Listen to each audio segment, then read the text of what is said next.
C'est arrivé peut-être 2 semaines avant l'UTHC 125 que j'étais supposée courir en 2018. C'est d'ailleurs pourquoi l'UTHC 125 a une aussi grosse importance pour moi parce que c'était vraiment quelque chose que je voulais aller compléter. Accepter tout ça, ça a été très difficile parce que ça a donné une tournure à ma vie qui était complètement différente. Par contre, dès que j'ai accepté ma blessure, j'ai été capable de vraiment rester positive et puis j'ai focusé beaucoup de mon attention sur différentes choses. Le monde de la course à pied devait être oublié pendant au moins 6 mois.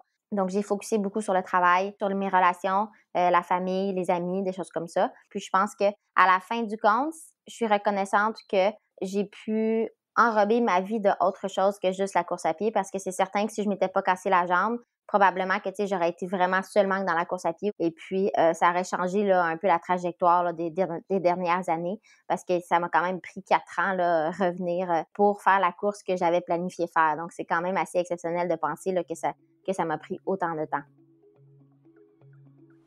Bonjour à tous, je suis Guillaume Lalu et je suis ravi de vous retrouver dans ce nouvel épisode de Course Épique. Course Épique, c'est le podcast Running et Trail qui vous fait vivre dans chaque épisode une histoire de course hors du commun.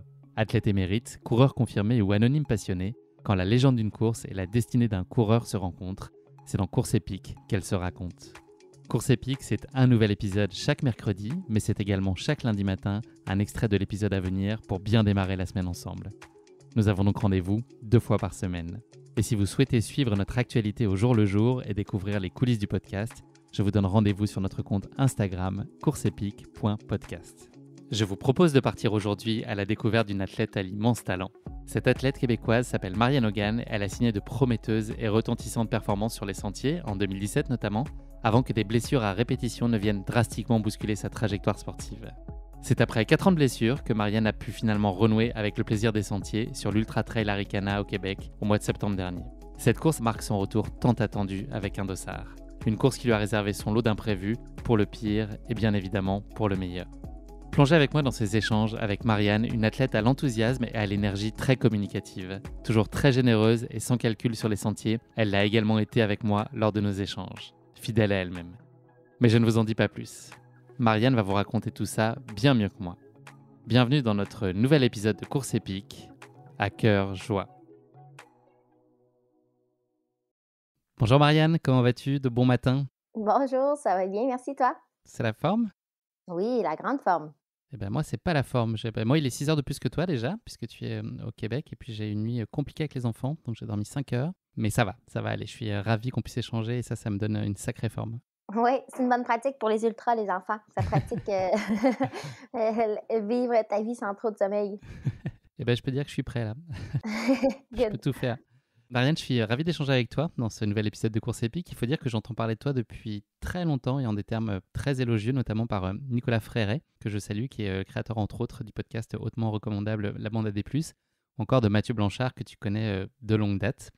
Rien Oui. d'étonnant à ce qu'il érige une statue de Marianne, puisque c'est finalement assez courant en France. Il y en a dans toutes les mairies et dans tous les lieux publics et administratifs. Il y a une statue de Marianne. Voilà. Je ne sais pas si c'est toi, mais en tout cas, nous, on a des statues de Marianne en France un peu partout. Je ne sais pas si tu savais ça.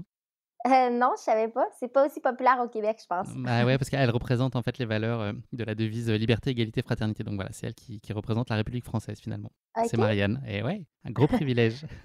Marianne, avant Très qu'on gros privilège. s'intéresse plus particulièrement à ta pratique sportive, on va en parler un peu plus tard. Est-ce que tu pourrais te présenter peut-être d'une façon un peu plus administrative? Quel âge tu as? Où vis-tu? Qu'est-ce qui t'anime en dehors de la course à pied? Oui. Alors moi, c'est Marianne, j'ai 31 ans et puis j'ai un appartement qui est situé à Montréal, quoique je voyage beaucoup. Mais mon pied de base est vraiment au Québec. Je suis allée en fait faire mes études en Californie et puis par la suite, j'ai vécu 3 ans au Colorado. Donc, j'ai aussi une bonne base là, aux États-Unis. Et puis dans la vie, moi, je travaille en ressources humaines. Puis je pense que ça englobe beaucoup là, de ce que j'aime beaucoup de la vie. En fait, moi, je suis vraiment quelqu'un qui aime vivre avec d'autres gens. Donc, je me ramasse beaucoup de l'énergie de d'autres personnes. Donc, je travaille en ressources humaines dans une compagnie de TI ici à Montréal.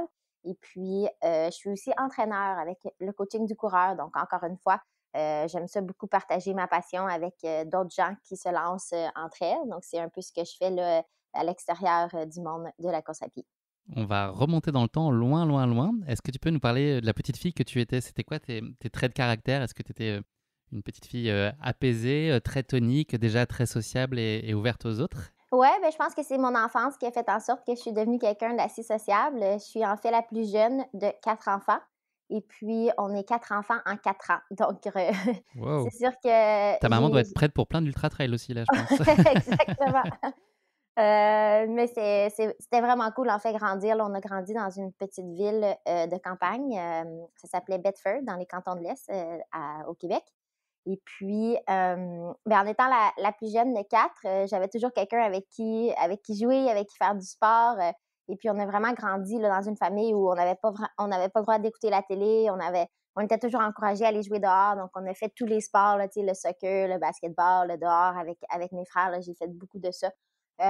Et puis, très rapidement, là, on a commencé à faire des sports tous ensemble. Et puis, je pense que ça a beaucoup guidé la personne que je suis aujourd'hui, en fait, mon enfance. Le fait que tu sois la petite dernière, ça a voulu me dire qu'il fallait que tu t'imposes un peu plus aussi? Est-ce qu'il a fallu faire ta place plus que les autres? Ouais, il a définitivement fallu que je fasse ma place, mais en même temps, je pense que ça s'est fait de façon naturelle, là. C'était toujours en fait, c'est que je trouve que ce que ça m'a poussée, c'est que je suis jamais gênée d'aller voir quelqu'un puis lui demander: «Hey, veux-tu faire ci? Veux-tu faire ça?» ou juste rentrer dans les plans des autres.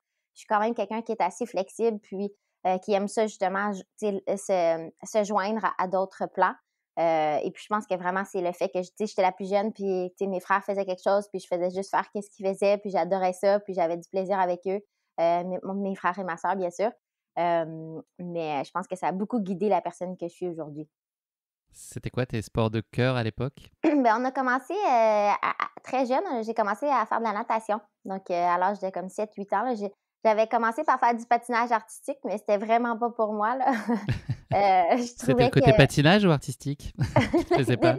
ben, c'était surtout moi, j'arrivais pas à comprendre comment est-ce qu'un sport pouvait être, en fait, les gagnants pouvaient être déterminés par des juges. J'avais comme la misère à capter toute cette affaire-là, tu sais, qui rentrait en ligne de compte comme costume, musique, tu sais, des choses qui sont un peu à l'extérieur de toi. Donc, très rapidement, j'ai commencé à nager, là, à l'âge de 7-8 ans. Et puis, à travers la natation, j'ai découvert le triathlon. Donc, dans le triathlon, là, j'ai beaucoup aimé ça, là. En fait, le triathlon, j'en ai fait toute mon adolescence, là, jusqu'à l'âge de 18 ans. Donc, ça a vraiment été mes 2 sports fétiches, là, la natation et le triathlon, pour éventuellement transférer, là, pour tout ce qui est, course à pied. Est-ce que tu peux nous raconter la façon dont la course à pied, plus particulièrement, a trouvé sa place dans ta vie? J'ai cru comprendre que c'était au moment d'un passage en Californie, notamment, en tout cas là où ça s'est affirmé un peu plus, où tu t'es plus particulièrement consacré au cross-country et l'athlétisme. Ouais, mais je te dirais que c'est venu quand même à un jeune âge. Tu sais, dans les écoles ici au primaire au Québec, là, on a des équipes de cross-country puis en fait, il y a une série de compétitions qui se fait régionale et provinciale là, à travers le Québec par rapport à le cross-country. Et puis moi, j'adorais ça, là. C'était vraiment, tu sais, j'aimais ça pouvoir compétitionner contre les différentes écoles, les différentes régions, aller aux provinciaux où est-ce qu'on allait rester dans des écoles tous ensemble pour faire une course de cross-country. Et puis, ben, j'aimais ça aussi à un jeune âge, tu sais, comme en 4e ou 5e année, là, je ne me rappelle pas on a quel âge, mais je trouvais ça le fun qu'il y avait une dualité entre les hommes et les femmes. Puis à cet âge-là, quasiment, les femmes ils peuvent être plus fortes que les hommes. Et puis je pense que ça m'a vraiment donné le goût assez rapidement à la compétition, puis juste vouloir tu sais, donner le meilleur de toi-même. Mais j'aimais beaucoup le triathlon, donc j'ai vraiment continué le triathlon jusqu'à l'âge de 18 ans. Puis en fait, ça a toujours été un rêve pour moi d'aller étudier aux États-Unis. Et puis, juste parce que, tu sais, c'est très gros, là, quand tu vas étudier aux États-Unis puis que tu pratiques un sport pour l'université, c'est vraiment quelque chose qui est grandiose en termes de, heu, juste pour les années à venir, mais aussi, tu sais, les installations, c'est énorme, là. Donc, à l'âge de 18 ans, ce que j'ai fait, c'est que j'ai décidé de mettre le triathlon de côté, puis j'ai appliqué à plusieurs universités américaines pour me joindre à leur programme de cross-country et d'athlétisme. Et puis, j'ai tombé sur un programme à San Diego que j'ai adoré. Là. J'ai vécu en fait 5 années à San Diego. Et puis, j'ai adoré ça. J'ai couru pratiquement seulement que le 10 kilomètres. Mais à la fin de ces années-là, tu sais, j'ai beaucoup aimé ça, faire l'athlétisme, mais moi, je suis pas du tout quelqu'un qui est aussi structuré que l'athlétisme a besoin de faire en sorte que tu sois structuré. Tu sais, le fait de devoir frapper toujours un pace à chaque tour de piste, c'était quelque chose que je trouvais plus redondant. Mais j'aimais toujours aussi courir, fait que je me suis lancée plus dans la course en sentier là, quand j'ai fini ma maîtrise à l'université. La course en sentier, elle s'est particulièrement révélée à toi quand tu étais au Colorado, c'est ça? Ouais, exactement. Quand j'ai fini mon université, j'ai déménagé au Colorado. Et puis là, en fait, c'est juste arrivé de façon très organique, là. Je pense que quand tu es au Colorado, j'habitais à Boulder, qui est vraiment la Mecca, là, un peu là, de la course en sentier là, au Colorado. Ben, en fait, aux États-Unis.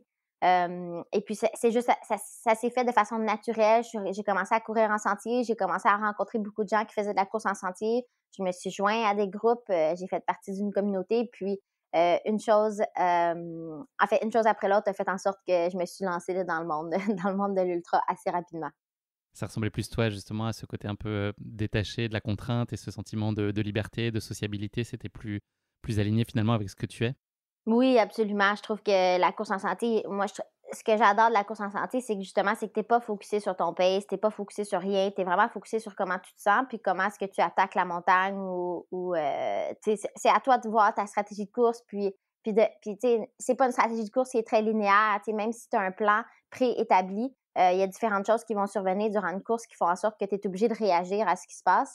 Puis c'est ce que j'aime, tu sais, il y a beaucoup, beaucoup de variables qui font en sorte que une course se déroule d'une façon et non d'une autre.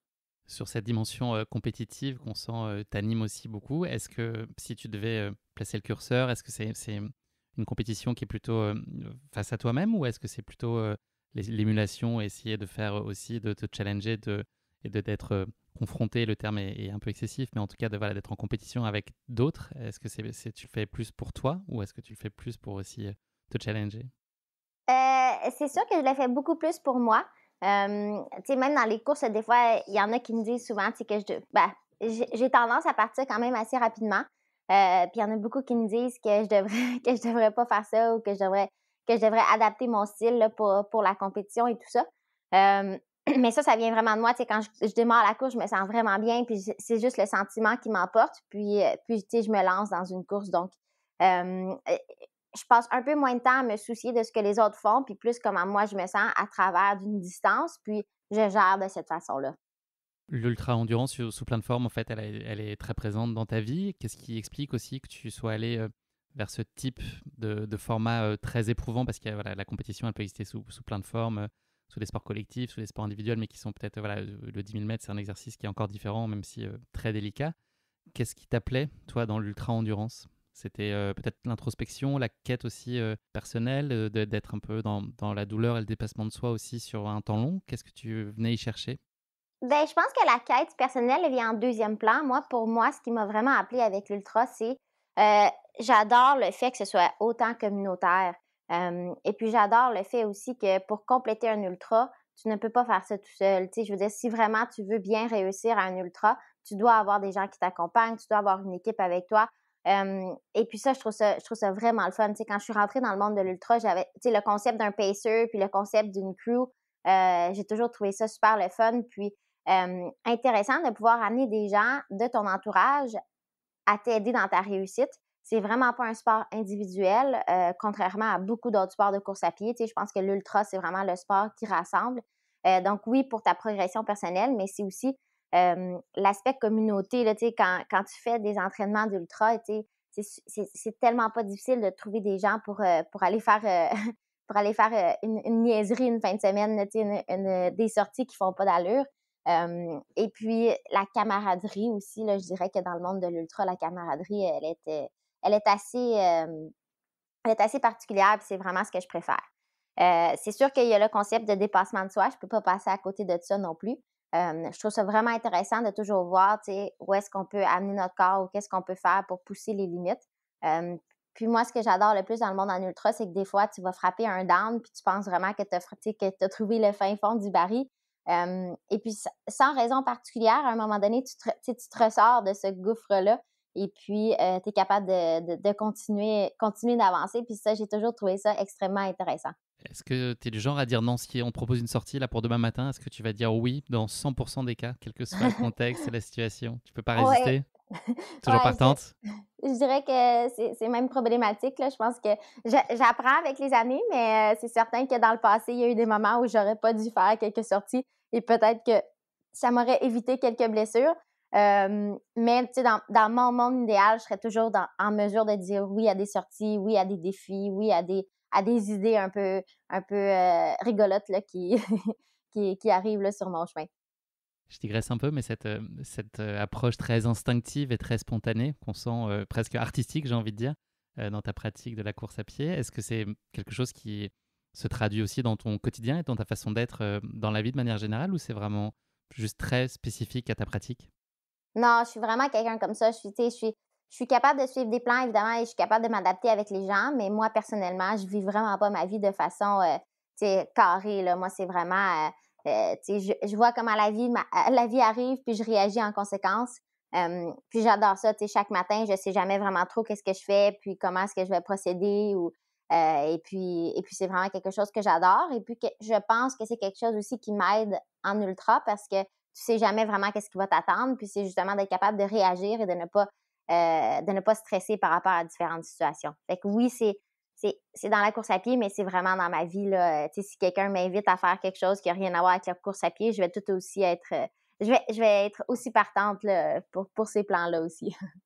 Est-ce que tu peux ressentir la même émulation et la même fougue à pratiquer des sorties un peu libres ou à essayer de t'attaquer à des off ou des FKT? Ou est-ce que vraiment le fait d'avoir un dossard sur toi, ça sublime forcément le rendez-vous? Ben, je pense que je suis capable de me lancer sur des FKT aussi. La mais, tu sais, oui, la vitesse, j'adore ça, mais j'aime aussi le principe de pouvoir aller avec des gens puis juste faire une sortie sans trop nous stresser de combien de temps ça nous prend ou quoi que ce soit. Donc, c'est sûr que c'est des plans prédéterminés, tu sais, d'aller chercher un FKT, c'est sûr que c'est quelque chose qui m'intéresse. Mais, je te dirais que de façon générale, ce que j'aime le plus, c'est l'idée qu'on est tous en train de s'entraîner ensemble pour faire une sortie X. Tu sais, j'aime mieux l'idée de se lancer un défi, qui est très long ou très difficile, ardu, et puis qu'on est comme 5 personnes, puis qu'on doit s'assurer que les 5 personnes en arrivent au bout. Je pense que ça m'anime plus que, tu sais, aller chercher un FKT toutes les fins de semaine. C'est vraiment pas mon style, bien que quand je mets un dossard, c'est sûr que l'aspect compétitif rentre en ligne de compte. J'ai quand même cru comprendre que dans le Colorado, tu avais fait quelques hold-up sur ce travail là, quand tu avais décidé un peu de mettre de vitesse, que tu avais quand même raflé pas mal de segments. Ouais, exactement. Mais tu t'en laisses pas compter avec la vitesse malgré tout. Est-ce que tu peux nous parler de, selon toi, ce que sont les ingrédients indispensables pour qu'une course soit réussie? Qu'est-ce qu'il faut absolument qu'elle ait pour que tu sois satisfaite d'y être allée et qu'elle t'ait apporté tout ce que tu étais venu y chercher? Il faut quoi? Moi, je pense que ce qui est primordial, c'est plus avant la course. Donc, la préparation, c'est sûr que pour une course soit bien réussie, il faut que tu te sois bien préparé pour la course. Mais ce qui est encore plus important pour moi, c'est que tu en aies envie. Donc, le goût de faire la course. Puis, tu sais, quand on parle souvent de, tu sais, détermine ton why, pour moi, on associe ça beaucoup aussi à tes intentions. Tu sais, qu'est-ce qui fait en sorte que tu as le goût de t'aligner sur la ligne de départ? Puis, qu'est-ce qui fait en sorte que tu vas en arriver tu sais, tu vas arriver à l'arrivée? Donc, je pense que c'est vraiment, si ton intention est claire et puis tes raisons sont les bonnes, je pense qu'il n'y a aucune raison pourquoi tu ne donnes pas le maximum de toi-même. Parce que c'est ça, moi, je trouve dans un ultra, c'est que tu vas trouver des bas, tu vas vraiment avoir des moments où ils sont bas, puis il va falloir que tu t'en ressortes. Et puis, si tu n'as pas préétabli les raisons pour lesquelles tu te mets dans cet état-là, tu t'en ressortiras pas parce que tu n'en auras pas tant envie. Donc, moi, c'est ce qui fait en sorte que je détermine qu'une course est réussie. Puis si tu t'es bien préparé puis que tu as bien fait les choses avant la course, tu vas bien réussir ta course. Il n'y a pas de raison pourquoi tu ne le ferais pas. Est-ce que tu pourrais isoler un moment de course que tu aimes particulièrement? Un lever de soleil, un certain type de passage, des terrains roulants, enfin, est-ce qu'il y a un moment, une arrivée, les ravitaux Euh, avec la famille? C'est quoi le plus beau moment pour toi? Il y en a, c'est difficile parce que c'est un ensemble, hein, bien sûr. c'est vraiment difficile. Je dirais probablement les ravitaillements. Tu sais, j'aime vraiment ça, les ravitaillements quand tu arrives. Puis, tu sais, ça fait peut-être 15-20 kilomètres que tu cours toute seule dans ta bulle, tu n'as pas parlé à personne. Tu as accumulé toute cette énergie que tu veux sortir. Puis quand tu arrives au ravitaillement, tu es capable de faire le point avec les gens qui sont là pour toi puis qui te sont chers. Tu sais, moi, je trouve ça super important de te faire ravitailler par des gens qui sont proches de toi pour que tu puisses le savourer avec eux. Donc, c'est un moment que j'adore. Mais sinon, de façon générale, dans toutes les courses, là, moi, les portions que j'adore le plus, ce sont les longues, longues descentes là, où tu peux courir pendant vraiment longtemps à une vitesse assez soutenue. Ça, c'est vraiment quelque chose que j'adore. Puis j'adore ça quand on est plusieurs personnes à bien rouler dans des longues descentes comme ça. Dans toutes les courses, je remarque que c'est là que j'ai le plus de plaisir puis que je suis vraiment contente d'être là. Les années 2016-2017 notamment, elles ont été remarquablement fastes et riches en excellents résultats pour toi. Je vais citer quelques victoires et trophées. Donc les 50 miles de Fort Collins où tu as devancé la précédente, je ne sais pas comment on dit gagnante, j'allais dire vainqueuse, mais ça n'existe pas, ni vaincrice. Donc ce sera la gagnante de Western State 2016, la gagnante de la CCC. Tu as gagné les 50 miles de Beyond the Rock. 55 km du Red Hot Moab en février aussi 2017. Une course avec Mathieu Blanchard que vous avez fait en binôme. La Transalpine Run, tu as fait 5e du marathon du Mont Blanc. Bref, beaucoup d'excellents résultats.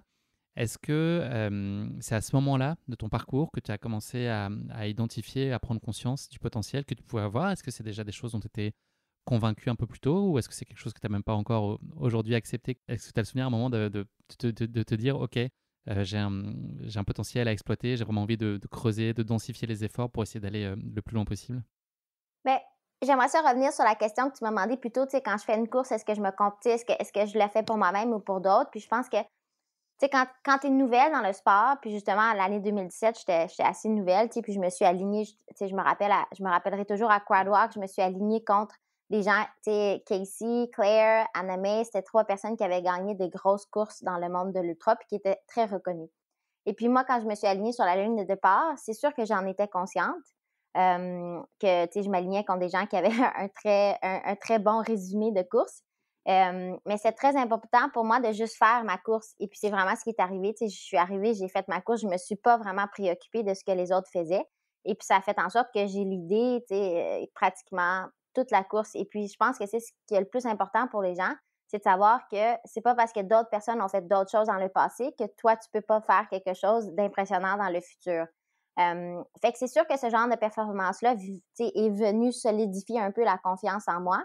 Mais moi, ce que je voudrais dire à les gens qui nous écoutent, c'est surtout que ça prend juste une bonne performance pour que tu fasses partie des que tu fasses partie des meilleurs. Puis je pense que c'est ce que j'aimerais dire à ce sujet-là. C'est sûr que ça a été surprenant pour moi un peu, mais d'un autre côté, tant et aussi longtemps que je faisais ma course, tu sais, au meilleur de mes habiletés, j'allais pas être déçue. Donc, tu sais, une première place aux courses que tu as mentionnées, ça se prend bien, mais c'est quelque chose que tu sais, si tu suis tes propres habiletés, tu devrais pas être surprise de ça. Tu n'as pas d'entraîneur autour de toi? Est-ce que c'est un choix délibéré? J'imagine que oui. Qu'est-ce qui guide ce choix? C'est parce que tu considères que tu es suffisamment autonome et que tu te connais suffisamment bien pour être en capacité de t'entraîner? Est-ce que c'est pour tenir à distance une espèce de forme quelconque de pression extérieure? Qu'est-ce qui peut expliquer ce choix-là? Ouais, ben, je te dirais que le choix premier, c'est que moi, je fais l'ultra principalement pour le plaisir, puis en fait, je fais je fais les ultras principalement pour le plaisir, puis c'est ce que je veux garder. Je veux être capable de dire oui aux plans qui me sont lancés. Tu sais, je veux être capable, si je reçois un texte un soir, de dire OK, oui, je suis là demain matin, pas de problème, même si c'est pas la meilleure chose spécifique pour mon training. Je pense que dans un certain sens, c'est ce qui fait en sorte que quand je suis en train de courir un ultra puis que je trouve ça difficile, ben c'est très facile pour moi de juste me retourner de bord puis dire non, mais je suis ici pour le plaisir, puis je continue à pousser puis advienne que pourra. Donc ça, c'est certain que c'est la première chose. Mais en deuxième lieu, c'est sûr que ça faisait, tu sais, moi, j'ai commencé à faire de l'entraînement structuré là, depuis que j'ai comme 8-9 ans. Donc, je pense que la dynamique est différente que quelqu'un qui se rentre, qui commence en ultra puis qu'il n'a pas suivi une certaine planification d'entraînement. Donc, c'est sûr que j'ai le bagage sportif en tant que, tu sais, que j'accumule avec moi, à savoir comment bâtir un plan d'entraînement, qu'est-ce qu'il faut suivre. Aussi, j'ai le bagage de mes expériences personnelles. J'ai eu beaucoup de blessures là, en 2017 jusqu'en 2022. Donc, je suis la meilleure personne pour savoir où est ma limite. Puis, je commence à savoir quand est-ce que je dépasse la borne puis qu'il faut que je fasse certaines choses différemment. C'est sûr aussi que je suis entraîneur avec le coaching du coureur. Donc, j'ai beaucoup d'outils à ma disposition là, pour jouer avec ça. Puis, j'aime aussi m'entourer de gens qui ne sont pas nécessairement mes entraîneurs, mais avec qui je peux discuter de différentes choses que je fais dans mon entraînement. Puis, c'est plus une discussion générale qu'un coach qui me donne quelque chose à faire puis que je dois faire par obligation, que c'est sur mon plan d'entraînement. Au regard de toutes tes performances et ton parcours sportif, j'en ai pas cité tous les contours, mais voilà, il est remarquable. Donc tes compétences sont évidemment avérées. Est-ce que tu vois des domaines dans lesquels tu as une certaine marge de progression? Et si oui, est-ce que tu décides de les travailler ou est-ce que tu décides plutôt d'asseoir tes forces et de travailler sur les choses que tu sais déjà bien faire? Comment est-ce que tu raisonnes par rapport à ça? Oui, c'est sûr que j'essaie toujours de travailler mes faiblesses, et puis ce qui est drôle, c'est qu'avec le temps, mes faiblesses, mes faiblesses sont changeantes. Donc ce qui est arrivé, c'est qu'avant 2017, ben, en fait, je me suis cassé la jambe, en 2018 et puis ça a vraiment tout changé ben, ça a changé un peu mes forces et mes faiblesses. Je me suis cassé la jambe, fracture spirale du tibia péroné, et puis depuis ce moment-là, les descentes, c'est beaucoup plus difficile pour moi parce que j'ai tout plein de faiblesses qui en sont ressorties. J'ai des faiblesses aux chevilles, j'ai des faiblesses à la jambe, que j'ai cassées. Tandis qu'avant 2018, tu sais, je t'aurais dit que ma plus grande faiblesse, c'était les montées et puis ma plus grande force, c'était les descentes. Mais maintenant, ça s'est inversé. En fait, je dirais pas que ça s'est inversé, mais ça s'est ça s'est réétabli. Donc, je te dirais que j'ai pas vraiment de force autant monter que les descentes, mais à cause de ça, je dois tout le temps tout travailler, mais c'est surtout les petites faiblesses que je dois travailler au niveau de ma mobilité. Là, je te dirais que depuis ma blessure, là, j'ai des faiblesses flagrantes que je dois travailler en continu. On va revenir sur cette blessure qui a été particulièrement marquante de ton parcours. Ouais. Pour en revenir sur une facette sportive et personnelle autre qu'on n'a pas encore dévoilée dans nos échanges, tu es aussi triathlète de haut niveau et guide pour une paratriathlète aveugle canadienne, Jessica Tuomela. Est-ce que tu peux nous expliquer le sens que tu donnes à cette démarche qui, j'imagine, va bien au-delà d'une seule démarche sportive? Oui, absolument. Écoute, ça m'est arrivé un peu là, en fait, cette expérience-là m'est arrivée un peu là, out of the blue, comme on dit en anglais. C'est quelque chose qui m'a été proposé, au moment justement où j'étais blessée et puis je trouvais que c'était une excellente opportunité pour moi, en quelque sorte, de, redonner au prochain, mais aussi fait qu'il y avait une quête personnelle, mais aussi, ça me permettait de garder un état physique quand même assez. En fait, ça me permettait de garder la forme sans me blesser davantage parce qu'à ce moment-là, je n'étais pas du tout capable de courir, là. Je me remettais à peine de ma jambe. Hem et puis ça a pris un tout autre sens, en fait. Tu sais, faire partie de l'équipe et guider une triathlète aveugle, c'est sûr que, ça m'a fait vivre des expériences inoubliables, mais ça m'a aussi ouvert aux, différents challenges de la vie que différentes personnes peuvent avoir et puis, je trouve ça super important, tu sais, je trouve ça important que, dans la vie, tu sois pas juste entouré de gens tu sais, qui vivent exactement comme toi puis qui ont les mêmes challenges et tout ça. Je trouve ça vraiment pertinent de s'entourer de gens qui, justement, tu sais, élargit un peu tes horizons par rapport à ce que la vie peut être pour eux. Parce que j'ai voyagé, c'est ça, avec l'équipe paralympique là, pendant 2 ans. On a fait en quelque sorte le tour du monde. Et puis, c'était vraiment intéressant de voir les challenges que différentes personnes pouvaient avoir. Euh, et puis, travailler avec Jess, ça a beaucoup, beaucoup travaillé ma communication. On était 2 personnes avec des personnalités bien différentes, mais qui étaient attachées l'une à l'autre. Donc la communication aussi, juste en termes de, tu sais, comment communiquer avec quelqu'un qui est autant différent de toi, mais aussi l'importance de communiquer avec quelqu'un qui est aveugle et donner tous les petits, les petits, les petites instructions nécessaires là à son succès. Dans les raisons qui t'ont amené à traverser le monde avec elle, il y a notamment un passage par Tokyo et les JO Mmh. de 2020 qui ont été décalés à 2021. Qu'est-ce que tu as gardé de cette expérience sur laquelle, je le dis parce que je ne sais pas si tu le diras spontanément, vous avez terminé cinquième, ce qui est une très belle performance. Qu'est-ce que toi tu Ouais. as à garder au-delà de ce résultat? Qu'est-ce que tu as gardé particulièrement de cette aventure? Moi, c'est encore une fois, pour moi, c'était une grosse aventure humaine, c'était assez exceptionnel de voir là, de voir et faire partie de l'équipe paralympique canadienne. Donc évidemment, tu sais, on côtoyait les autres sports, on côtoyait les autres. Donc c'est sûr que moi, je suis pas juste attachée avec Jessica en tant que guide, je fais partie de l'équipe paralympique et encore une fois, tu sais, tu vois des gens à travers le monde faire des sports. C'est assez impressionnant là, de voir ce que les gens peuvent faire là, avec leur statut qui fait en sorte qu'ils sont des Paralympiens. Donc, moi, j'ai trouvé ça, là, j'ai trouvé ça vraiment eye-opening. Là. Ça a été vraiment une expérience hors du commun. Vivre dans le village paralympique durant les Paralympiques, c'était vraiment une expérience exceptionnelle. Puis, faire partie de l'équipe paralympique canadienne, c'était remarquable. Merci beaucoup pour ces éléments de présentation, Marianne. On va passer désormais à notre rubrique de la basket chinoise. C'est un portrait chinois version sportive que j'ai un peu remodelé tout récemment. Donc, tu vas un peu essuyer les plâtres avec cette nouvelle version. Tu es la deuxième. La première question de cette basket chinoise, est-ce que tu pourrais nous parler d'un moment qui a changé ta vie pour toujours? Tu l'as peut-être déjà évoqué dans nos échanges préliminaires. Est-ce qu'il y a un moment qui a été particulièrement un cap de ta vie majeur? Oui, c'est un Perso moment ou sportif ou autre? ouais, c'est un moment qui m'est arrivé quand j'étais assez jeune, en fait.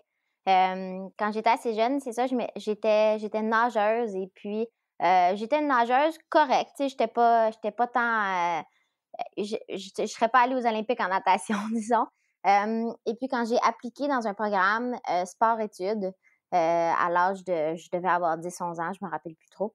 Hem, j'ai été refusée dans ce programme-là et puis, ça m'a vraiment frappée comme quoi ça m'a frappée comme un gros échec et puis les raisons de l'entraîneur, c'était que je n'étais pas assez sérieuse dans le sport. Et puis je trouve ça flagrant parce que à ce jour, je pense qu'à mon âge, outre les gens de l'ultra trail que je côtoie, je suis probablement celle qui prend le sport, tu sais, pour lequel, tu sais, dans mon entourage, pour les gens qui ne courent pas, c'est sûr que le sport a une énorme partie de ma vie. Et puis, nous, donc, ma famille et moi, on a accepté le refus, tu sais, on a continué de faire notre vie. Et puis, cet été-là, en fait, j'ai fait un triathlon et puis c'est avéré que j'ai gagné le triathlon. Et puis, suite à cette victoire, on m'a laissé rentrer dans le programme. Donc, ça n'a pas eu d'impact, mais pour moi, ça a beaucoup résonné parce que je me dis que les gens, tu sais, des fois, il va arriver un moment où tu vas te faire tu vas te faire refuser ou il va t'arriver quelque chose de négatif quand au final, il n'y a aucune raison pourquoi ça t'arrive, puis que, tu sais, tu peux pousser à travers, puis il n'y a aucun problème. Tu sais, le rejet par une personne ne veut pas nécessairement dire que tu ne vas pas te faire accepter par une autre, ou le rejet d'une situation ne va pas dire que. Donc, pour moi, je me garde toujours cette situation-là en tête quand je me dis, tu sais, si je vis un échec, c'est pas une raison que le prochain événement peut pas être un succès. Donc, c'est sûr que je suis ravie d'avoir vécu cette expérience-là à un jeune âge, puis je pense que ça m'a vraiment mis dans une position de juste dire, tu sais, on continue d'essayer jusqu'à temps que ça fonctionne. Deuxième question de cette basket chinoise, est-ce que tu peux nous parler de l'accomplissement qui t'apporte le plus de fierté? Et par accomplissement, j'entends pas nécessairement un succès ou une victoire, ça peut être une chose du quotidien ou voilà, un moment de partage. Est-ce qu'il y a quelque chose qui te rend particulièrement fier dans des grands ou petites actions? Oui, ben c'est sûr que moi, je vais aller dans un accomplissement plus sportif là, qui m'amène beaucoup de fierté parce que ça a demandé beaucoup d'efforts à compléter. Donc, compléter la Transalpine avec Mathieu Blanchard en 2017, là, je pense que ça m'a vraiment montré à quel point on est capable de pousser son corps au maximum quand on pense qu'on n'a plus du tout d'énergie. C'est 267 km, je précise, pour nos auditeurs. Ouais, c'était 267 kilomètres dans les Alpes, avec Mathieu. Puis, à partir de tu sais, c'était sur 6 jours, je crois, 6 jours. Et puis, à partir de la 4e journée, là, j'étais dans une douleur extrême que tu sais, je m'attendais vraiment pas. Et puis, ce qui arrivait, c'est que je terminais la journée, j'allais me coucher le reste de la journée. Et puis, je pensais que physiquement, je n'allais pas être capable de me lever pour aller au souper. Tu sais, je me sentais malade, j'étais vraiment là au bout de mes forces. Et puis, il a fallu que je me lève encore 3 journées après la journée où j'ai vraiment atteint, tu sais, où je pensais le maximum de mes capacités pour aller courir un autre marathon dans les Alpes à une vitesse quand même assez extrême parce qu'on a remporté toutes les étapes de cette course-là.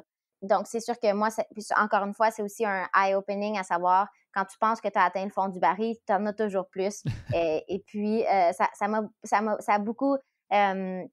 Ça a formé ma mentalité aussi pour les ultras à venir et puis juste le concept que tu peux toujours aller plus loin. Dernière question, c'est le basket chinoise. En fait, c'est pas vraiment la dernière, tu vois, il y a une petite subtilité. Est-ce que tu peux nous parler des 3 choses que tu emporterais avec toi sur une île déserte? Oui, c'est une bonne question et je vais peut-être tricher un peu, mais je vais répondre que, c'est sûr que pour survivre sur l'île déserte, là, je m'assurerais d'amener, là, 2 choses qui me permettent de survivre justement. Donc un élément pour partir un feu et un élément pour, probablement attraper, des poissons, donc soit une canne à pêche ou un filet, quelque chose comme ça. Et puis la troisième chose que j'amènerais, ce serait, probablement une personne ou deux personnes là, qui me sont chères. Je pense que ce serait la chose là, qui ferait en sorte qu'être pris sur une île déserte, ça ferait absolument rien tant aussi longtemps qu'on est capable de survivre sur l'île déserte et puis qu'on a des personnes avec soi. Je pense que ça me ferait mon bonheur. J'ai une quatrième question de celle basket chinoise. C'est très inhabituel, mais c'est Mathieu, justement Mathieu Blanchard, qui me l'a susurré à l'oreille. Je demande habituellement dans la basket chinoise, si tu étais un animal, lequel serait-il? Est-ce que tu pourrais me répondre? Ok. Oui, je réponds à la question parce que Mathieu me surnomme la dinde Ouais. depuis la Transalpine, justement. Il m'a jamais dit pourquoi, il m'a pas expliqué. Ouais, en fait, ce qui est arrivé, c'est que dans les premières journées, il y a une expression en anglais que tu dis we dumped those turkeys ou tu dis quelque chose comme. Puis en français, je le traduis souvent comme il m'a fait courir comme une dinde. Et puis, après la première journée de la course, on avait eu une super belle performance à la Transalpine la première journée. On avait remporté l'étape. Et puis, j'avais appelé mon frère et ma belle-sœur et puis je leur avais dit que Mathieu m'avait fait courir comme une dinde. Et puis, Mathieu avait trouvé ça très drôle. Puis, depuis ce moment-là, tous les jours, il faisait juste me dire de courir comme une dinde. Et puis, après ça, le surnom est resté, puis ce que je trouve très comique parce qu'une dinde, ça court vraiment pas particulièrement rapidement, puis c'est vraiment pas très, c'est vraiment pas très Gracieux. beau. Mais j'adore ça. Tu sais, je trouve que c'est justement le côté drôle qu'il faut qu'on accepte de soi-même. Puis depuis ce temps-là, tout le monde m'appelle juste la dinde, puis c'est drôle. Merci Marianne. Le moment est venu de parler de ta course épique, donc l'UTHC, autrement appelé Ultra Trail Arikana. Avant cela, quelques mots introductifs pour planter le décor de cette course. L'UTHC plante son décor au Québec, au cœur d'une réserve mondiale de la biosphère qui abrite une faune et une flore exceptionnelles. Résultat de l'impact d'une météorite de 15 milliards de tonnes il y a 360 millions d'années, le cratère de Charlevoix qui accueille la course exhibe un relief bien particulier. Du format 1 km pour les enfants en passant notamment par des distances de 28, 42, 65 jusqu'au format de 125 km qui va nous intéresser plus particulièrement aujourd'hui. L'UTHC offre un très large panel de courses au cœur de la forêt boréale québécoise. Le 125 km offre ainsi aux coureurs la possibilité d'évoluer au contact de différents sommets, 4 je crois, des lacs, des rivières, des forêts, la majeure partie du temps sur des monotraces. Bien que le début de l'épreuve soit technique et cassant, de nombreuses sections demeurent relativement roulantes, ce qui en fait un tracé certes éprouvant, où il est cependant possible de courir une bonne partie du temps, pour ne pas dire tout le temps.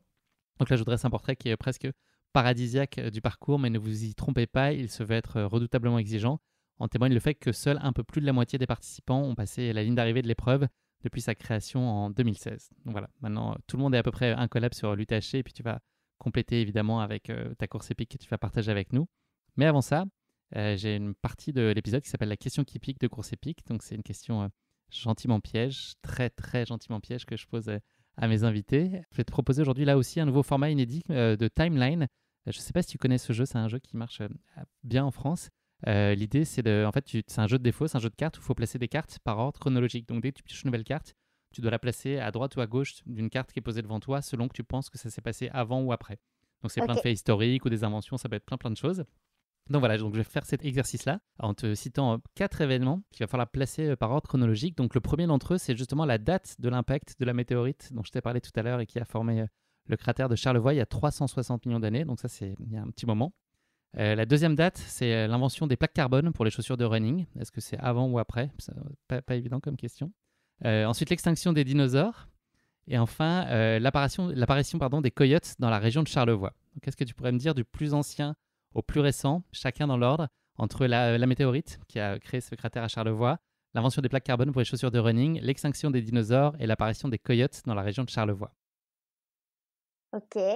Fais-toi confiance. Le plus loin, le plus Je vais lointain. mettre la météorite en premier, Ouais, l'extinction des dinosaures en deuxième, c'est bon. euh, Les coyotes ou la plaque carbone? les coyotes et la plaque carbone. Bravo! À ce que je vois, tu es la reine des chronos, mais aussi tu es la reine de la chronologie. Félicitations. Good, ben Pas merci. évident, ouais, franchement. Bon, on le garde ce format timeline, c'est rigolo? Ouais, c'est parfait, j'aime ça. Ok, cool. Bravo en tout cas, Marianne. Allez, on va parler maintenant de ta course épique. On se lance sur tes pas et sur ce Ultra Trail Arikana. Avant ça, je remonte quand même un petit peu le temps à nouveau. Tu l'as évoqué tout à l'heure, les blessures ont fait partie de ta vie à plusieurs reprises. Il y en a une qui a été particulièrement marquante, qui a été la jambe que tu t'es cassée en fait avec une double fracture spirale Mhm. du tibia péroné qui t'a tenu longuement et longtemps éloigné des sentiers. Ouais. Ces blessures, elles sont d'origine accidentelle ou est-ce que c'est lié à une éventuelle surcharge, des fragilités qui sont liées à ta physiologie? Est-ce qu'une première blessure en a appelé forcément d'autres en guise de compensation? Comment est-ce que tout ça s'est enchaîné à tes dépens? Ben, l'élément déclencheur, ce fut vraiment là, la fracture spirale. Puis je pense que par la suite, il y a beaucoup, beaucoup de faiblesses qui se sont pointées, comme j'ai mentionné. Euh, c'est dur à dire si la fracture spirale. Ben, en fait, c'est assez clair pour moi que la fracture spirale est arrivée par malchance, mais la malchance aurait pu être causée par différentes choses que j'ai faites qui auraient pu être évitées. Donc, c'est sûr que avant la journée que je me suis cassé la jambe, je courais un 50 km. Et puis la semaine avant, elle avait été super chargée en entraînement. J'étais déjà fatiguée quand je suis partie. Je suis partie, puis en 10 minutes, ma cheville, elle arrêtait pas de tourner parce que mais j'avais les jambes fatiguées, je portais des souliers trop petits.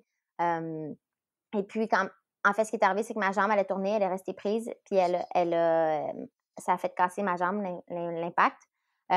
Donc, c'est sûr que ça, c'est de la malchance. Euh, mais il y a beaucoup de décisions qui ont fait en sorte que probablement que ça aurait pu être évité. Et puis, c'est une expérience que j'utilise pour essayer de prendre les meilleures décisions dans le futur. Parce que être spontané puis dire oui à différentes choses, c'est très positif, mais ça peut être aussi négatif. Puis j'utilise ma blessure à la jambe pour me rappeler que c'est important de prendre les bonnes décisions au bon moment également. Ça a été quoi comme type de personne face à ces blessures qui étaient une découverte pour toi? Comment est-ce que tu as géré psychologiquement tout ça? Est-ce que ça a été une épreuve vraiment éprouvante? Je sais qu'elle a été plus longue que ce que tu imaginais. En tout cas, tu pensais être vite sur pied à nouveau, ce qui n'a Ouais. pas vraiment été le cas. Donc ça, j'imagine que ça a été une surprise vraiment très défavorable. Mais de manière générale, est-ce que tu t'es une battante et puis tu te projettes sur le ça ira mieux plus tard? Ou est-ce qu'il y a quand même un temps d'acceptation qui n'est pas simple pour toi à vivre? Mais il y a eu un temps d'acceptation, mais je te dirais que j'ai essayé de vivre ou j'essaie toujours de vivre le temps d'acceptation le plus rapidement possible, tout en respectant l'émotion que tu vis. C'est sûr que, en fait, ce qui arrivait, c'est que juste avant, c'est arrivé peut-être 2 semaines avant l'UTHC 125 que j'étais supposée courir en 2018. C'est d'ailleurs pourquoi l'UTHC 125 a une aussi grosse importance pour moi parce que c'était vraiment quelque chose que je voulais aller compléter. Mais j'avais vraiment un gros été devant moi là, après ça. Je m'en allais en Inde faire une course. Fait que c'est sûr que accepter tout ça, ça a été très difficile parce que ça a donné une tournure à ma vie qui était complètement différente. Par contre, dès que j'ai accepté ma blessure, j'ai été capable de vraiment rester positive. Et puis, je pense que c'est ce qui a fait en sorte que je m'en suis sortie là, par la fin. Là. Et puis, j'ai focusé beaucoup de mon attention sur différentes choses. Donc, c'est sûr qu'une fois que la blessure est arrivée, puis j'ai compris que j'allais être en béquille pendant 2 mois. Et puis, tu sais, le monde de la course à pied devait être oublié pendant au moins 6 mois. Tu sais, j'ai focusé mon attention ailleurs. Puis c'est là que je trouve qu'avoir une certaine balance dans ta vie, un certain équilibre, c'est super important. Donc, j'ai focusé beaucoup sur le travail. J'ai focusé beaucoup sur mes relations, la famille, les amis, des choses comme ça. Et puis, par le fait même, par la suite est arrivée mon aventure avec Jessica là, en tant que guide paralympique. Puis, je pense que à la fin du compte, je suis reconnaissante que j'ai pu enrober ma vie de autre chose que juste la course à pied parce que c'est certain que si je m'étais pas cassé la jambe, probablement que, tu sais, j'aurais été vraiment seulement dans la course à pied ou mentalement seulement dans la course à pied. Et puis, ça aurait changé là, un peu la trajectoire là, des dernières années parce que ça m'a quand même pris 4 ans là, revenir pour faire la course que j'avais planifié faire. Donc, c'est quand même assez exceptionnel de penser là, que ça m'a pris autant de temps. J'ai entendu quelques échanges que tu avais eu avec quelques confrères, notamment cette idée que tu avais dû reprendre quasiment à zéro, comme si tu Mhm. avais jamais fait de course à pied de ta vie. Ouais. Est-ce que pour toi, c'était une victoire bien plus qu'autre chose? C'est-à-dire que c'était le chemin de la reconquête et tu le voyais comme une chance et tu as savouré ces 5 premiers kilomètres qui ont été hyper difficiles à faire, toi qui cavalais sur des ultras précédemment. Est-ce que c'était pour toi une victoire ou est-ce que ça a été aussi, est-ce que ça a pu d'une certaine façon être délicat à accepter? Ben, c'est sûr que ça a apparu comme une victoire là, dans le moment. Les simples premiers pas de course, je pense qu'ils étaient victorieux pour moi parce que j'ai attendu tellement longtemps pour les faire. Je pense aussi que ça a ouvert ma perspective à savoir, tu sais, on doit travailler pour, tu sais, la course à pied, c'est pas juste donné à toi. Tu sais, si tu veux faire un ultra, faut que tu y travailles. Et puis, c'est vraiment ce que ça m'a ouvert. Là. Tu sais, le premier 10 kilomètres que j'ai couru après m'être cassé la jambe puis de pas avoir pu courir, je peux pas te dire à quel point j'ai été raquée au niveau des hanches. Là. Puis, tu sais, maintenant, je trouve ça drôle l'idée de penser que ça m'a fait ça. Mais ça me montre aussi que ton corps est capable de s'adapter puis que c'est toi qui le prépare. Donc, je pense que ça a vraiment ouvert mes horizons par rapport à ça aussi. Est-ce que ça t'arrive parfois de faire le scénario de ce qui aurait pu être ta trajectoire sans cette blessure? Est-ce que tu imagines ça, même si on sait que c'est pas forcément très Ouais. constructif et que ça change pas grand-chose, si ce n'est créer de la frustration? Est-ce que malgré tout, c'est des pensées qui te sont venues? Absolument, c'est sûr que ça arrive contre mon gré. J'essaie de faire en sorte que ça n'arrive pas. Et puis quand ça m'arrive, je me répète juste que, en fait, j'essaie juste de voir le côté positif parce que le côté négatif, ça m'amènera rien.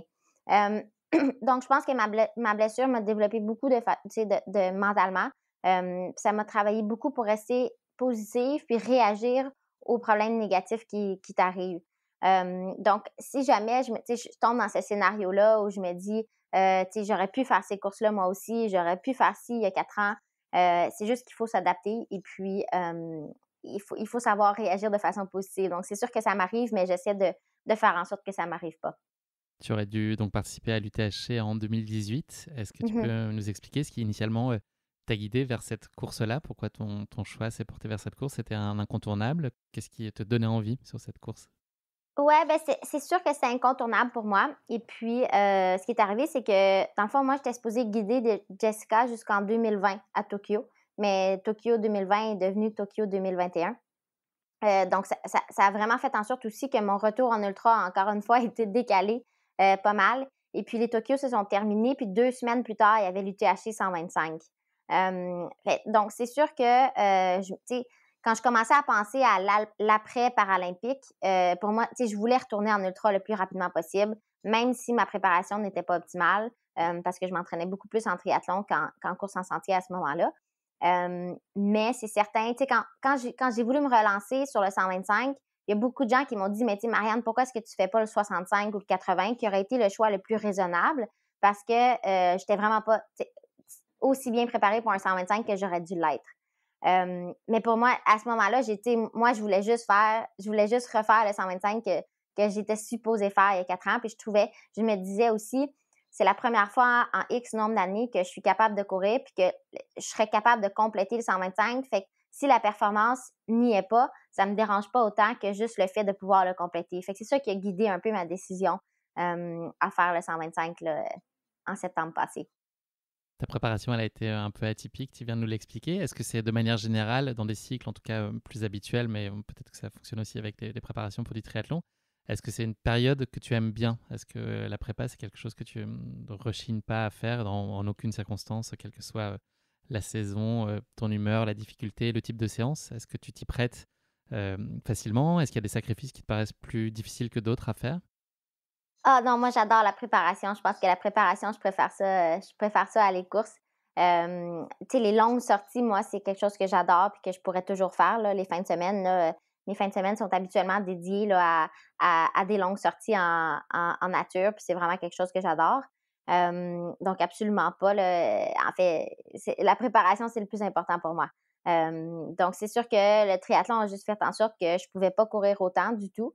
Et puis, j'avais pas du tout accès à la nature, là. C'est sûr que ma plus longue course, elle a été faite dans le village paralympique, qui tu sais, de fond en comble, fait un 2 Avec un kilomètres là. masque? Non, tu avais le droit de pas porter de masque? C'était très, il fallait porter le Très masque, contraint mais de tu ce sais, qu'on a pu voir. c'était incroyablement difficile, là. Il faisait comme 35 degrés à Tokyo à ce moment-là, donc 35-40 là, avec facteur humidex, là, assez élevé. Donc c'était assez difficile. Le principal objectif sur cette UTHC, c'est prendre du plaisir au-delà de la dimension symbolique de renouer avec la course à cet endroit-là et là où tu aurais dû être 4 ans plus tôt. C'est la Mmh. seule chose qui compte, c'est que tu prennes du plaisir et que tu ailles au bout, quelle que soit la position. Absolument. Tu sais, c'était ce que je voulais, tu sais, c'était mon intention. Tu sais, je te cacherai pas non plus que j'avais le désir de pouvoir performer, mais la pression n'y était pas dans le sens que c'était pas l'objectif premier.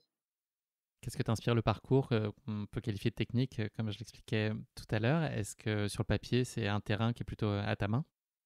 Je te dirais que, tu sais, tantôt quand on parlait de force et faiblesse, je suis pas quelqu'un qui est extrêmement bonne dans le technique, mais je suis pas quelqu'un qui est extrêmement bonne dans le rapide. Je suis plus comme, tu sais, je suis un entre-deux, fait que ça me faisait pas peur. J'étais pas, tu sais, je me disais pas: «Ah, c'est beaucoup trop technique» ou «C'est pas assez technique». Tu sais, c'était vraiment dans ma tête, c'était juste le parcours et le parcours, puis on fait de notre mieux là, quand ça y est.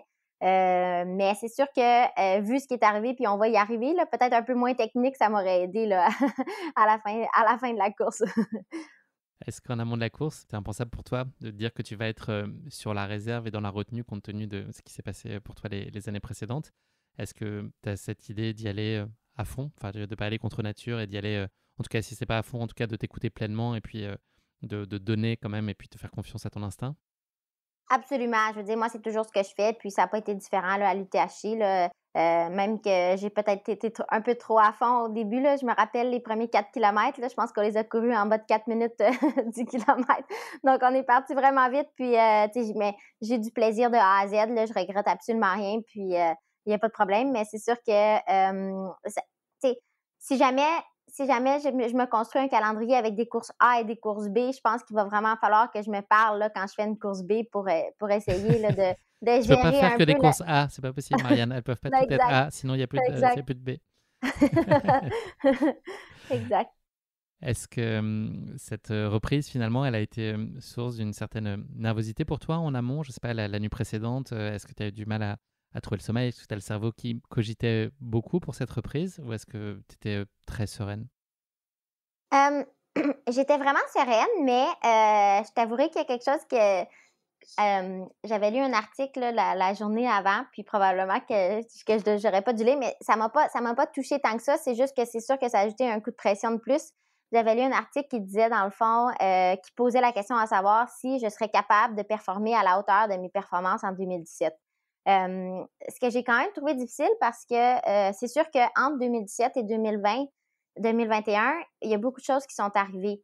Donc, personnellement, moi, je les prends en considération, mais le monde ne les prend pas nécessairement en considération. Donc, te mettre la pression à savoir est-ce que tu es capable de retourner à ce que tu as fait dans le passé. Puis moi, je veux pas vivre dans le passé, je veux vivre dans le futur. Donc, c'est sûr que j'étais très sereine, mais quand même, quand je suis arrivée sur la ligne de départ, je me disais, ouais, ce serait vraiment le fun de pouvoir faire quelque chose qui me réjouit pour que je n'ai pas à vivre dans le passé. Donc, c'est sûr que ça a été une pression qui a joué un peu avec moi, mais une fois que le départ est lancé, tu t'en fous un peu là, de ce qui se passe ou de la pression ou quoi que ce soit. Je pense que tu te lances vers l'avant, puis c'est ça qui est important. Qu'est-ce que tu t'attends à vivre avec cette UTHC? Ben, je m'attendais justement à vivre quelque chose de positif. C'était vraiment ce que je voulais, là. C'était juste pouvoir finir la course puis d'être contente d'avoir fait la course. Mais c'est ça qui est intéressant pour moi, c'est que juste m'aligner sur la ligne de départ, c'était incroyablement positif parce que ça voulait dire que, en quelque part, je croyais que j'étais capable de terminer 125. Puis ça, c'était une victoire que je devais célébrer parce que j'avais pas eu l'occasion de le faire là, dans les dernières 4 années, là. Ça y est, nous sommes le vendredi 10 septembre 2021, en tout début d'après-midi. Le départ est donné, tu nous l'as expliqué, donc tu pars très étonnamment bien en tête sur les 4 Ouais. premiers kilomètres. Jusqu'au kilomètre 15, tu tiens bien l'allure avec un groupe qui est solide et puis tu es dans le top 10 au scratch. Donc ton début de course est maîtrisé. Quels sont les signaux que tu envoies ce début de course? Tes sensations sont réconfortantes? Est-ce que ça t'incite même presque à pousser encore un peu plus? Absolument, là, tu sais, le début de course, tout s'est super bien passé. Tu sais, on était un petit groupe, on jasait, les choses allaient super bien. C'est un sentier très technique que j'avais eu la chance de courir, en fait, là, avec l'organisation préalablement. Et donc, les choses se passaient à merveille, en fait, début de course, là. Jusqu'au kilomètre, à peu près aux environs du kilomètre 15, où tu jasais. Effectivement, tu étais en train de discuter avec un camarade et puis tu as Ouais. une première alerte. Ouais, il y a quelqu'un qui m'a posé une question et puis je sais pas pourquoi, mais ça m'a comme déconnectée de ce que j'étais en train de faire.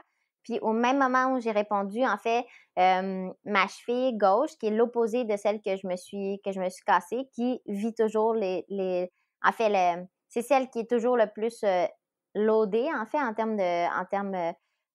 fait, c'est celle qui accuse toujours le choc là, parce que ma droite est trop fragile. Ben, ma cheville, elle est tournée, mais de façon quand même sévère, là. Je me rappelle que ça m'a vraiment donné un coup. Et puis, instantanément, il a fallu que j'arrête de courir, là. Je me suis mis à marcher, j'ai descendu, puis j'ai laissé passer. On était peut-être un groupe de 5, puis c'est moi qui étais la première en avant. Il a fallu que je me tasse sur le côté, que je laisse passer tout le monde, puis que je me mette à marcher. À ce moment-là, c'est sûr qu'immédiatement, la minute qui a suivi, ça a joué dans mon mental. Tout de suite, j'ai commencé à me dire, mon Dieu, je serai jamais capable de finir la course. Je peux pas croire que ça m'arrive au 15e kilomètre, blablabla. Et puis, À quel moment tu as réussi à reprendre le contrôle de tes pensées, avant même ben, physiquement de pouvoir jauger de l'état? Est-ce qu'il y a un moment où tu as réussi à dire: «OK, je souffle, respire, là, c'est pas dit qu'il va se repasser rigoureusement la même chose»? ouais, non. Il t'a fallu du temps pour ça? Non, je te dirais que dans la première minute, tout est arrivé, en fait. Donc, l'émotion négative est arrivée. J'ai réagi en me disant: «Marianne, ça se peut aussi que la douleur passe en 30 secondes, il y a pas de problème, recommence à jogger tranquillement, on va voir ce qui arrive». Fait que j'ai marché un peu comme, tu sais, en hoblant un peu, là, et puis, après, ce qui est arrivé, c'est que là, j'ai recommencé à courir, j'ai repris le contrôle, mais là, j'ai commencé à stresser en me disant: «Tu sais, là, il me reste encore 105 kilomètres ou 110 kilomètres à faire, comment est-ce que je vais réussir à ne pas me retourner la cheville?» Parce que tout le monde sait qu'une fois que tu te tournes la cheville, elle retourne également. Hem Fait que les 5 kilomètres qui s'en sont suivis ont été très difficiles de façon mentale parce que je devais pas laisser ma tête aller dans le négatif. Mais après 5 kilomètres, la douleur commençait à se dissiper, puis c'était par chance aussi, c'est qu'on arrivait dans un endroit où c'était plus roulant. Fait que c'était sûr que les côtes plus roulants, j'étais capable d'encaisser le choc, puis il y avait aucun problème, là, tu sais, j'ai pu rouler. Et puis ce qui est vraiment plaisant, c'est que j'ai continué d'avancer et puis quand on arrive au kilomètre environ 30 kilomètres, on doit monter le mont des Maurios, qui est comme dans le fond, la montagne la plus haute là, dans la course. Et puis, en montant le mont des Maurios, je suis allée rechercher toutes les gens que j'avais dû laisser. Ou peut-être pas toutes, là, mais je suis allée rechercher des gens de ce pack-là. Et puis, je suis allée chercher aussi d'autres personnes qui étaient à l'avant. Fait que ça m'a vraiment donné un boost de confiance en me disant, OK, ça va pas si mal que ça, là. Puis je pense que c'est vraiment ce qu'on se doit se dire quand on pense que les choses vont pas bien. Ça va jamais si mal que ça. Tu es capable de revenir, là, tranquillement. Pour me donner un ordre d'idée, tu es à peu près 6e à ce moment-là au classement général, au moment Ouais. de ce moment-là, et ta remontada qui a débuté. Tu continues à surfer sur ce bel élan et les voyants sont ouverts, un peu comme la forêt qui commence à t'entourer entre les kilomètres 30 et 60. Là, ça y est, tu as retrouvé pleine confiance, il n'y a pas de retenue et tu y vas vraiment libéré. Ouais. Ben, c'est ça la chance que j'ai eue, en fait, c'est quand le 35e et le 60e kilomètre, c'est très roulant. Donc, tu sais, quand tu disais tout à l'heure que le sentier était pas trop technique puis que tu étais capable de rouler, c'est vraiment cette portion-là qui est la plus rapide. Parce que c'est des sentiers qui se font super bien, puis la descente, elle va vraiment bien. Fait que ça a été vraiment, ça m'a beaucoup aidé. Puis c'est là que je suis allée chercher, en fait, je pense qu'à la fin de ce segment-là, j'étais rendue 3e overall. Tu t'en mets plein les jambes, mais est-ce que tu t'en mets aussi plein les yeux? Est-ce que le décor est éblouissant? Tu t'émerveilles aussi, tu as le temps ou tu vas trop Ou vite? ah non, c'est super beau. Puis tu sais, on a eu la chance aussi, en fait, ce qui est vraiment bien, c'est que, c'est ça, UTHC ont changé leur heure de départ. Avant, ils partaient le matin, donc la première section, ils voyaient rien. Mais c'est merveilleux, là, tu sais, cette section-là de Charlevoix, on dirait pas que c'est en fait, on dirait que c'est le Québec, mais de façon très sauvage, là. Donc c'est le Québec, c'est super beau, super beau. T'as pas croisé de coyote? J'ai pas croisé de coyote, mais on a croisé un porc-épic. OK, c'est pas mal Ouais. aussi. La nuit commence tranquillement à s'amorcer aux environs du kilomètre 60, avec une forêt qui commence aussi un peu à se densifier. Est-ce que le contexte nocturne, c'est un contexte dans lequel tu prends plaisir à évoluer habituellement? Est-ce que pour toi, c'est très apaisant, accomplissant? Est-ce que ça te demande plus de concentration et donc tu étais moins agile et t'aimes moins ça? Comment est-ce que tu vis ces passages de nuit? Moi, j'ai pas de préférence, tu sais, si c'est la nuit, c'est la nuit, donc on Ça est fait tous partie de la bien dans course. Ouais. ça fait partie de la course, puis on en profite. J'ai pas de préférence. C'est sûr que, tu sais, une chose que je trouve super importante la nuit, c'est que tu t'équipes bien d'équipements pour bien t'éclairer, là, ça, c'est certain. Ça peut faire une énorme différence, mais sinon, autre que ça, moi, j'ai pas vraiment d'inquiétude ou d'appréhension à courir la nuit, tu sais, tu fais ton petit bout de chemin, puis à un moment donné, le jour va se lever, puis il sera de nouveau le jour, tu sais, c'est la seule chose qu'on est certain dans la vie, c'est que la nuit va arriver, mais le jour aussi va arriver. C'est très symbolique là aussi. Ouais. J'ai vu des vidéos de toi, notamment sur les ravitaillements. Tu es très souriante, comme dans cette interview et dans toutes les images que j'ai pu voir de toi. Est-ce que c'est un état naturel finalement et qui est constant? C'est-à-dire que tu es à tout moment d'une course, il y a vraiment cette idée de plaisir et finalement cette conscience de la chance d'être là qui prend le dessus? Ou est-ce qu'il peut quand même t'arriver des moments où tu bougonnes, ou tu pioches un peu parce que physiquement c'est plus dur, et tu es moins accompli? Ou est-ce que c'est de manière générale, tu es tout le temps dans le plaisir et tu es dans cette dynamique très positive en toutes circonstances? Ben, c'est sûr que, je suis toujours dans une dynamique très positive, là, c'est ce que j'adore, puis tu sais, je suis très contente d'être là, puis encore une fois, c'était tellement symbolique pour moi cette journée-là que, tu sais, j'étais sur un high un peu, là, je pense, à quel moment tu discutes, puis c'est sûr que j'étais tellement contente d'être là, puis juste encore une fois, d'être troisième au voir. Je ne m'attendais pas du tout à ça, puis c'était juste très positif comme moment. Donc, de façon générale, je suis toujours quelqu'un qui est extrêmement bonne humeur. Mais comme toute personne, c'est sûr que j'ai un moment où là, le mal prend le dessus. Là. Donc, on va y arriver ce qui arrive, mais plus tard dans la course, là, j'étais physiquement tellement en douleur que j'avais de la misère à me tenir debout. Donc, c'était plus difficile de garder la joie de vivre, mais je n'irai jamais du côté bougon. Là. C'est sûr que c'est pas du mécontentement que je ressens, mais c'est plutôt de la douleur qui fait en sorte que c'est un peu plus difficile d'être expressive. Et puis c'est nous les Français les spécialistes pour râler, c'est pas vous les Québécois. Nous on est très bons là-dedans. Le kilomètre 80 marque à nouveau un tournant dans la course. C'était pas forcément un des passages les plus techniques. Est-ce que tu peux nous raconter ce qui se passait à ce moment-là, une petite erreur d'inattention peut-être? Ouais, c'est sûr que c'est une erreur d'inattention, mais c'était aussi un résultat du départ de la course, là. Ben, en fait, du 15e kilomètre. En fait, ce qui est arrivé, c'est que tout le long des ravitaillements, je me demandais est-ce que je devrais enlever mon soulier puis taper ma cheville? Et puis, avec du recul, il n'y a aucun doute, j'aurais dû faire ça. Parce que ce qui est arrivé, dans le fond, au 80e kilomètre, c'est que je descendais un sentier forestier, là, qui est, dans le fond, une route de gravel, en quelque sorte. Il y a beaucoup de roches dessus, mais rien de technique à comparer des autres choses qu'on avait vues dans la course.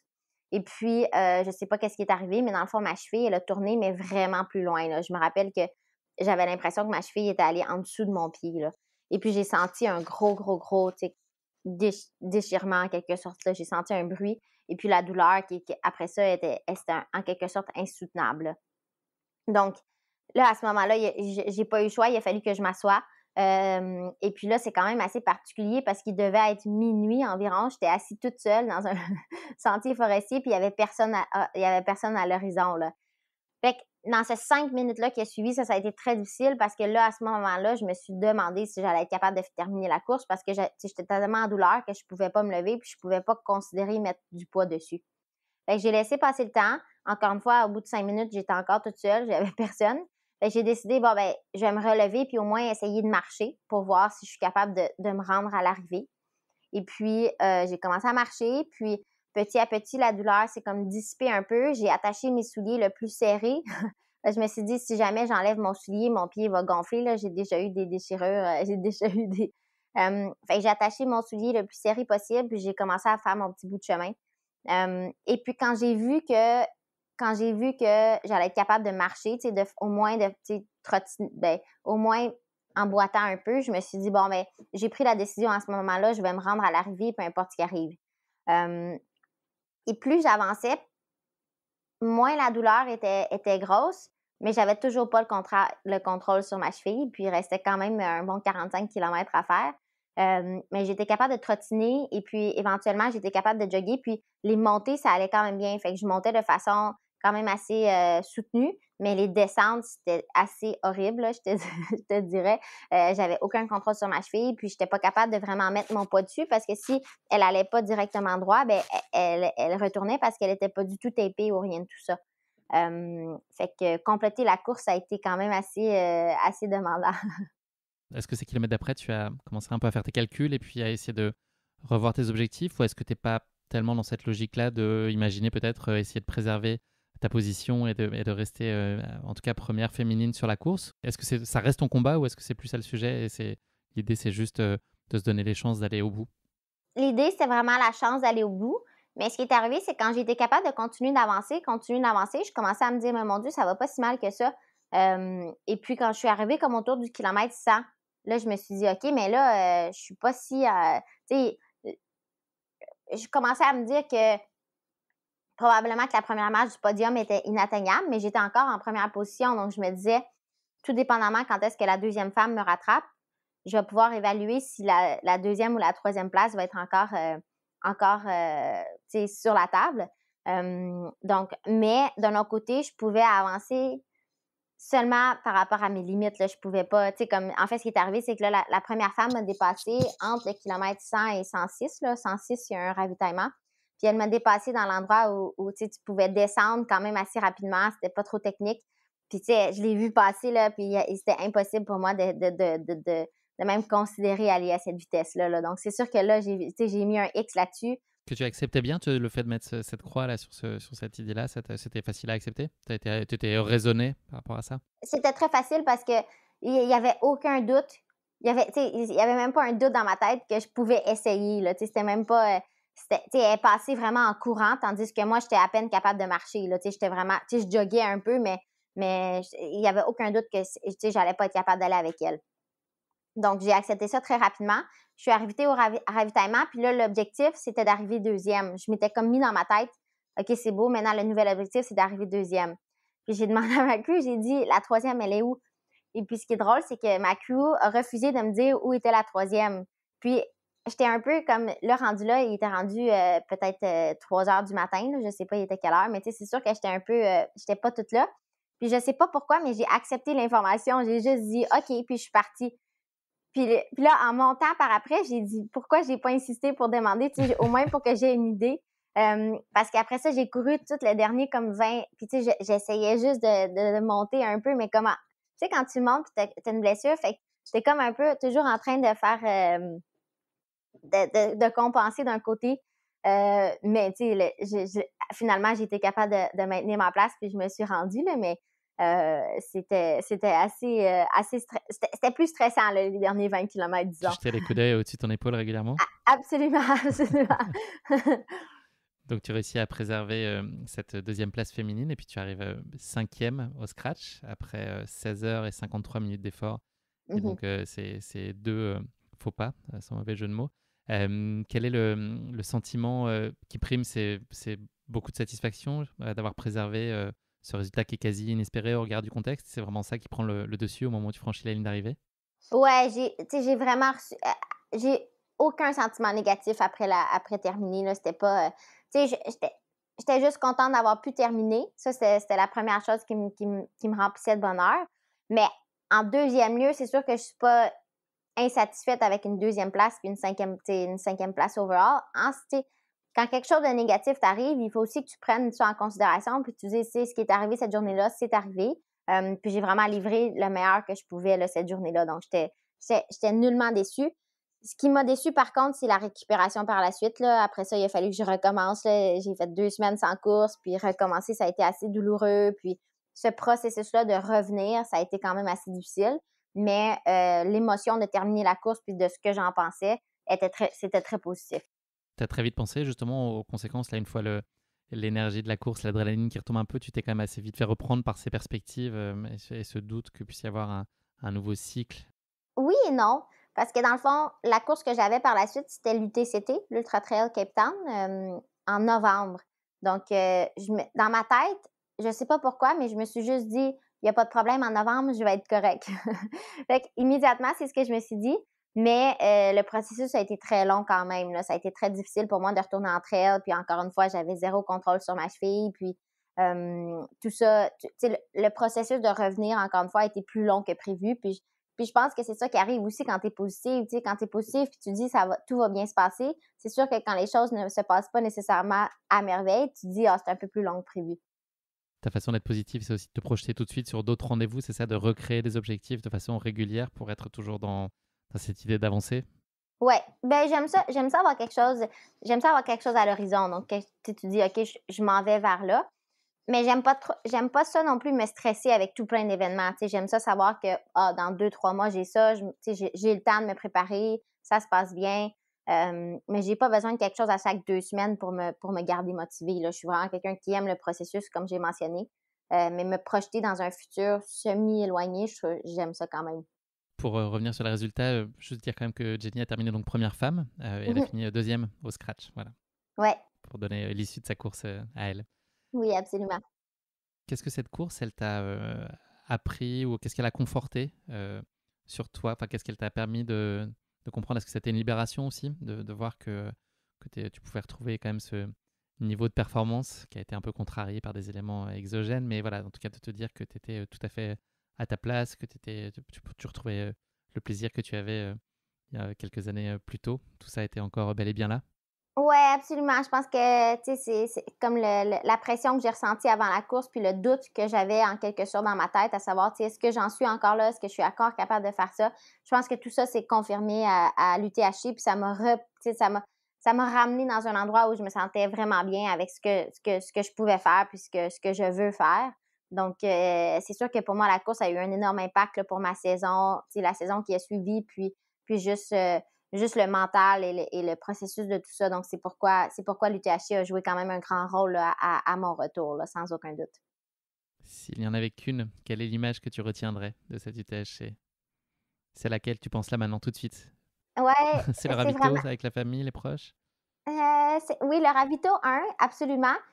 Mais je te dirais, pour moi, le moment le plus fort, c'est quand le départ a été lancé. Tu sais, le départ a été lancé, puis j'étais tellement contente de courir que pour moi, c'est magique. Là, tu sais, c'est comme ça faisait 4 ans que je voulais courir. Ça faisait 4 ans que j'attendais l'opportunité de me retrouver sur une ligne de départ. Puis quand le départ s'est lancé, je me rappelle juste avoir couru. On courait tellement vite, puis l'effort était tellement, tu sais, dans ma tête, je courais peut-être à 5 minutes du kilomètre. Je n'étais vraiment pas en train de courir vite. Puis c'est par après que je suis retournée voir, puis j'ai dit, mon Dieu, on est parti quand même vite, là, puis je m'en étais pas rendu compte. Donc, c'est sûr que, non, moi, c'est une émotion très, très forte qui était extrêmement positive. Là. Tu sais, le départ s'est lancé, puis let's go, on y va. Est-ce que je peux te demander ce que tu fais le deuxième week-end de septembre 2022? Ben, je vais retourner à l'UTHC, mais je ne sais pas sous quelles conditions encore parce que je vais courir l'UTMB cette année aussi. Fait que je vais voir dans quel état seront mes jambes et dans quel état sera mon esprit. Mais c'est sûr que dans tous les cas, je vais soit y aller pour faire la crew, le support ou du bénévolat, on va voir. Ou peut-être courir une plus petite distance, on verra. L'UTMB, c'est une course qui te fait particulièrement envie? Oui, absolument. Absolument. Ben, en fait, maintenant que j'ai la capacité de courir, toutes les courses me font envie. Mais l'UTMB, c'est sûr que c'est une course que, encore une fois, j'aurais voulu faire là, beaucoup plus tôt dans ma carrière, mais que c'est juste cette année que je peux me permettre ça.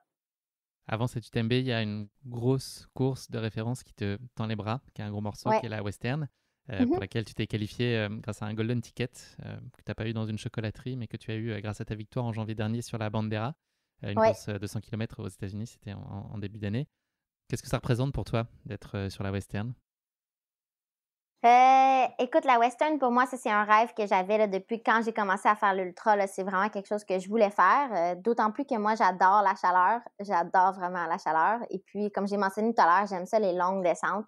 Mais c'est aussi l'historique que le Western States amène. Et puis, euh, je me suis toujours dit, tu sais, que je veux toujours me lancer tu sais, les plus gros défis que je peux me lancer. Et puis, je me suis dit, je vais essayer d'avoir un golden ticket. Puis, si ça marche, on y va, puis on y va à fond.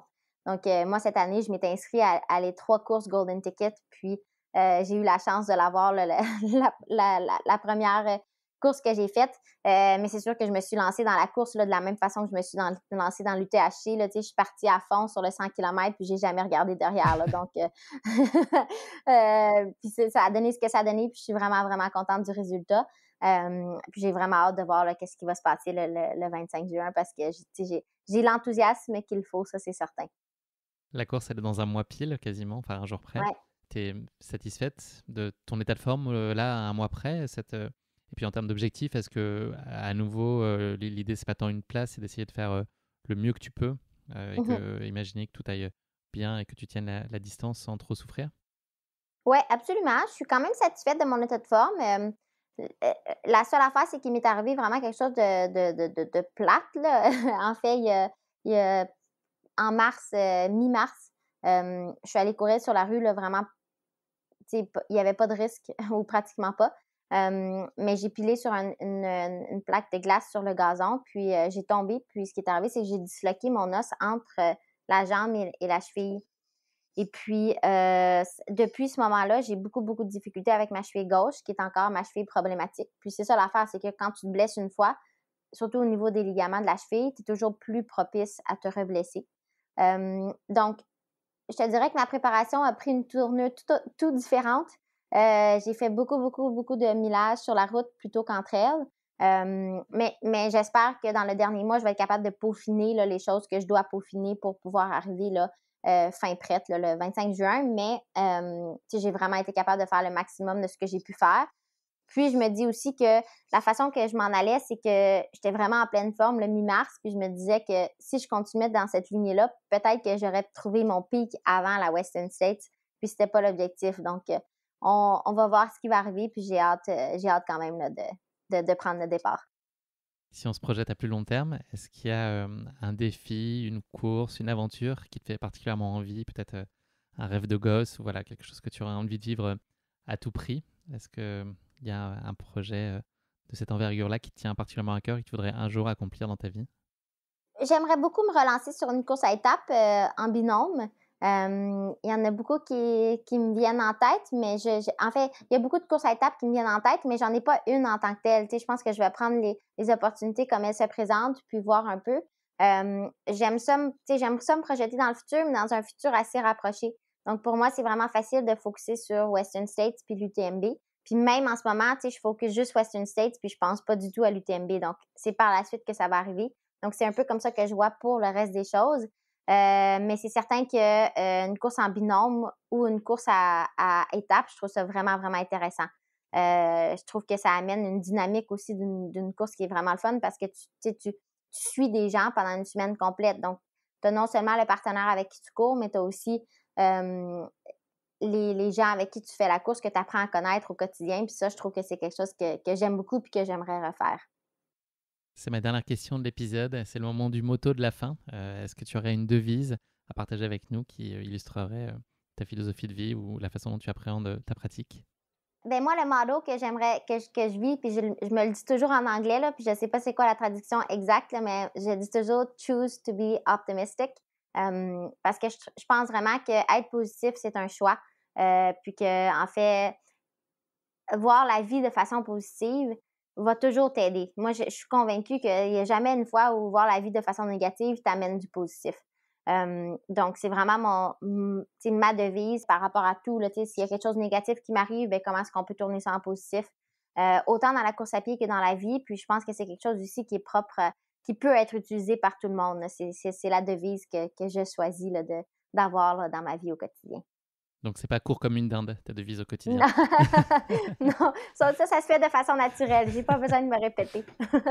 Merci Marianne, c'est malheureusement déjà la fin de cet épisode. Merci beaucoup d'avoir partagé avec nous ton parcours de vie et de sportive et puis d'avoir donné également à entendre la façon dont tu as géré tes différentes blessures au fil des années. La blessure, même si elle est souvent très difficile à accepter pour chacun d'entre nous, elle fait partie intégrante de la course à pied. Et puis ton exemple et ta détermination, elle montre combien, après des jours parfois un peu plus sombres, les lendemains peuvent à nouveau chanter si on garde espoir. Donc c'est aussi extrêmement positif, je trouve, comme message à transmettre à nos auditeurs. Voilà, je suis vraiment ravi en tout cas d'avoir pu mettre en lumière ton histoire et ta personnalité qui est vraiment attachante. Voilà, je suis content que nos auditeurs te découvrent pour certains ou voilà, on apprenne un peu plus sur toi pour ceux qui te connaissaient déjà. Puis je t'envoie plein de bonnes ondes pour ton grand rendez-vous du 25 juin à la Western. Je ne doute pas que de ce côté de l'Atlantique, les auditeurs de Course Épique qui ont fait connaissance avec toi aujourd'hui te suivront avec la plus grande attention et moi le premier. Je t'envoie plein de bonnes ondes et je te souhaite le meilleur pour ce grand rendez-vous en attendant les suivants. Mais merci beaucoup, c'est fait un grand plaisir. Merci, à bientôt Marianne. Bye. Bye. Merci à tous d'avoir écouté cet épisode.